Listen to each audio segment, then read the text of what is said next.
All right, we're going to come back in the third segment. We're going to hear from the Truong Twins, Kaylee and Kaylin, about their opportunity that they recently had to play in Vietnam in the Southeast Asia Games right after this. All right, Brenna Green of KREM sat down with the Truong Twins to discuss their recent trip to Vietnam and what it was like representing Vietnam in the Southeast Asia Games. Take a listen. You guys just want to tell me about how the last, 2 months have been for you guys? Yeah, so we were in Vietnam for the month of May, but leading up to that, it was kind of difficult because obviously we were still in school. But we were invited to play in Bali with the national team just to kind of get a feel for it and see like a warm-up tournament for SEA Games. And so we weren't prepping, but Bali was our first time playing 3-on-3 ever, like FIBA rules and stuff like that. So leading up to that, we were asking our international teammates, like, what are the rules? What should we be looking out for?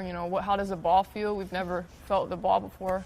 And there's a difference. It's heavy. It feels like a men's ball, but the size of a women's ball. So we went to Bali for Easter weekend and then flew back. We're super jet lagged, but Bali was very successful.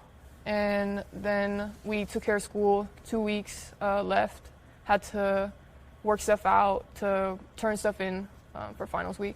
And then we flew 1st of May to Vietnam. I want to thank our professors for helping us out because it was pretty tough finishing finals early with more content left to learn, but they worked with us, and so I'm grateful for that.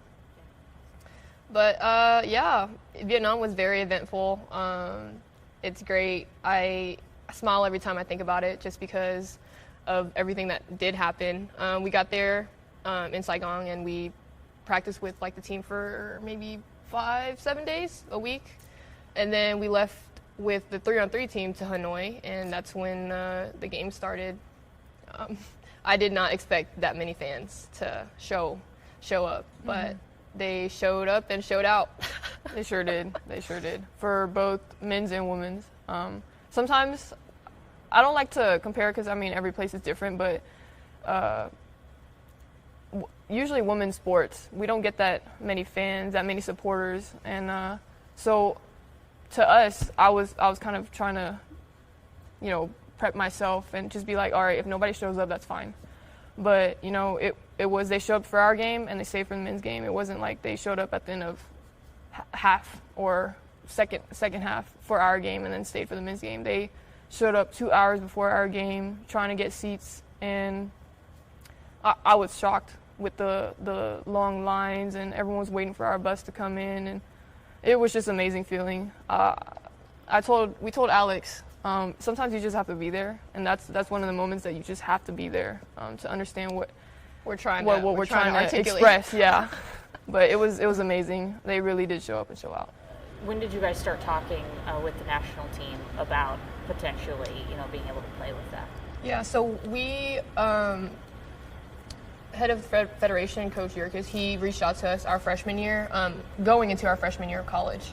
But with COVID and everything, we kind of lost contact, and so it didn't work out. And then sophomore year passed, junior year passed, and then that's when he reached out again, and we actually saw him in San Diego. He went to go watch us play, and then was like, if y'all are serious about nationals, then we could potentially try to work it out, because SEA Games had been moved up. Usually I think SEA Games maybe start when we're about to start college season, so that wouldn't work out either. But they moved it up to May, around May, and then that's when I think we could make it work. We just looked at our schedule, and school ends around that time, and yeah, so that's when we talked to our family. It was like, oh, all right. This could work. It's always been a dream to play for Vietnam, so. Yeah, what did it mean to you guys, both of you guys, to be able to put on a Vietnam jersey? It was a blessing, just because we're Vietnamese. There's not a lot of us here in the U.S. that do play or get the recognition that I believe they deserve. So it just means a lot just to try to play for my family and then play for Vietnam. And hopefully we made them proud. Lynn Lynn pretty much took the words out of my mouth. Super grateful. Like Lynn said, it was always been a dream. And it's part of our identity. It's who we are, and being able to represent that part of us just truly means a lot. How different was the 3-on-3 game compared to playing college basketball? We came back. The first person I talked to was Anna, because Anna and Vonnie. They kind of prepped us and just explained the rules to us, FIBA rules. And we came back, and I told them, I said, it's such a different beast. It's so different. It's fast-paced. 5-on-5 is fast-paced, but you have 3 players on the court, and you're playing half-court, so spacing was important. And it's just, as soon as somebody scores, you're getting it out. There's no walking it up, checking it, or anything like that. It's 10 minutes of just straight basketball. And it's a very physical game. I don't want to say it thrown off, but the amount of stuff that the refs let go, or how physical the game was surprising, because take for example, NCAA, the refs, as soon as you put 2 hands on somebody, it's an automatic foul, no matter what. 3-on-3, you can shove, you can clothesline somebody, and it wouldn't be a foul. You have to learn how to play through it. Well, you can't foul out in 3-on-3, so you can just foul as many times as you want. They just don't call it. Yeah, as soon as you get to 7, it's penalties, but I mean, other than that, none of the players at least foul out. So it's just different, but it was really fun. Just what did it mean to you to have so many people supporting you from your country, even though obviously you don't live there? So did it did you feel like it bonded you a little bit more to Vietnam in a way? Yes, definitely. I think it did. Just the love that they showed us. I know we're Vietnamese Americans, and we're not really from Vietnam. Our parents did grow up in Vietnam, but it just meant the world, honestly. Like, just having your own people support you, having your back. I mean, we were down 20 against the Philippines or something, but I felt like we were winning every time we scored, because they would just cheer. And just to have have the feeling of people having your back, that's like the greatest feeling in the world.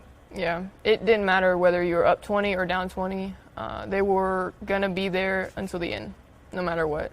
And so that really did mean a lot. Didn't one of you hit a game winner? For 3-on-3, yeah, against the Philippines. I'm going to be completely honest. I was going to go rebound the ball because I thought it kind of slipped out of my hand.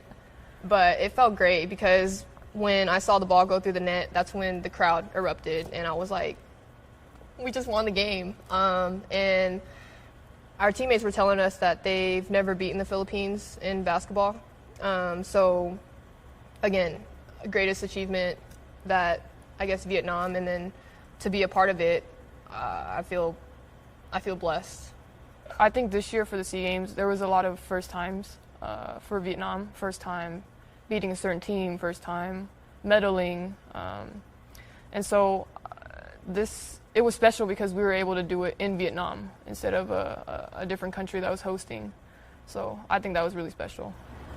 How much do you think that experience is going to help you this year at GU? I think it's going to help me tremendously. It definitely built my confidence up a whole lot, and then just reminding me just to have fun with the game. Again, college basketball, a lot of people do take it as like it's business, but at the end of the day, you're going to have to remember just to have fun, because that's why we're playing basketball, or that's why at least I personally fell in love with basketball, because it was fun. And I just have to remind myself, Lynn, have fun. It's basketball. Yeah, with me, I think being able to just openly communicate with my teammates. We speak a little bit of Vietnamese, and so we had to learn how to communicate with our other teammates, because majority of them were locals and they didn't speak any English. So just reminding myself that I can openly communicate with my teammates and just be there for them, just be there for the team there. How much does it blow your guys' mind that this is your senior year? Honestly, I couldn't believe it. I think I blinked and my freshman year was over, and then sophomore year went, flew junior year, very successful season, and now it's like I'm sitting here and my goodness. I still feel like a time freshman flies. sometimes. Yeah. So, but it's crazy how time flies. someone. I mean, it was Jessie. Jessie told me, "Oh, enjoy freshman and all those years, because senior year is gonna come like that." And I didn't believe her. I really didn't. And now I'm sitting here, about to be a senior. Yeah. Jessie's back in town. We were able to meet up with her 2 days ago, and she asked us, "How does it feel becoming seniors now?" I said, "Wait, what? Wait, what?" Because we came in and she was our role model, our person, and for her to ask us how we are as seniors, I'm like, man, this is crazy, because we were just playing with you. It felt like, but yeah, I think we need to sit and let it come in. I think after the summer, it's gonna start being like, okay, we're seniors.